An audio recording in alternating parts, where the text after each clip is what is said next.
In this video, I'll show you how to cancel your Shopify subscription. First, sign in to your Shopify admin using the store owner account. This part matters because only the store owner has the permission to fully cancel, deactivate, or pause a Shopify store. If you're logged in with a staff account, you might not see the option you need. Once you're inside the admin, go to Settings, then Open Plan. This is where Shopify shows your current subscription, billing setup, and store status. Look for the option that says Cancel Plan, Deactivate Store, or a similar version depending on your account type. When you click that, Shopify may ask you to enter your password again for security. After that, you'll usually see different choices. In some cases, Shopify gives you the option to pause your store instead of fully canceling it. This is useful if you want to stop selling for a while but keep the store structure for later.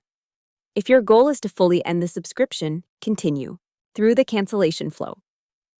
Before you confirm, carefully read all the billing notes on the screen. Canceling the store plan does not always mean every possible charge disappears immediately.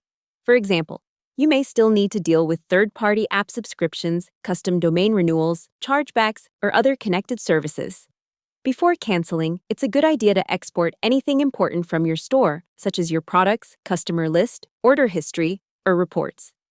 You should also review your installed apps and remove any paid ones you no longer want.